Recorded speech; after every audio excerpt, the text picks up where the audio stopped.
Ukraine যুদ্ধে রুশ বাহিনীর পক্ষে 1,780 জনেরও বেশি আফ্রিকান সেনা লড়াই করছে বলে দাবি করা হয়েছে। বুধবার 25 ফেব্রুয়ারি রাজধানী কিয়েভে ঘানার পররাষ্ট্রমন্ত্রী স্যামুয়েল ওকুদজেতো আবলাকাওয়ার সঙ্গে বৈঠক শেষে এক যৌথ সংবাদ সম্মেলনে এমন দাবি করেছেন ইউক্রেনের পররাষ্ট্রমন্ত্রী আন্দ্রিয়া সাইবিহা। সংবাদ সম্মেলনে ইউক্রেনের পররাষ্ট্রমন্ত্রী বলেন, আমরা পরিষ্কারভাবে দেখতে পাচ্ছি যে বিভিন্ন প্রতারণামূলক কৌশলের মাধ্যমে এই যুদ্ধে আফ্রিকান নাগরিকদের টেনে আনা হয়েছে। রাশিয়া বিভিন্ন সময়ে আফ্রিকান নাগরিকদের যুদ্ধে ব্যবহার করছে।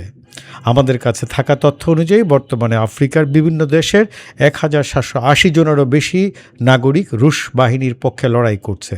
আফ্রিকা মহাদেশের 36টি দেশ থেকে এই সেনাদের আনা হয়েছে উল্লেখ করে সাইবিহা বলেন, চাকুরির প্রতিশ্রুতি দিয়ে দরিদ্র আফ্রিকান যুবকদের প্রথমে রাশিয়া আনা হচ্ছে এবং তারপর সেনাবাহিনীতে অন্তর্ভুক্ত করা। সাম্প্রতিক মাসগুলোতে বেশ কয়েকটি এমন ঘটনা ঘটেছে বলেও দাবি করেছেন তিনি।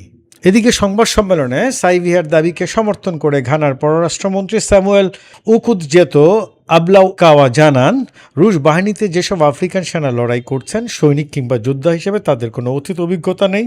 ডারকোয়াবে সাধারণ চাকরির প্রলোভন ও প্রতিশ্রুতি দিয়ে তাদের রাশিয়া নেওয়া হয়েছে এবং পরে সেনাবাহিনীতে যোগ দিতে বাধ্য করা হয়েছে।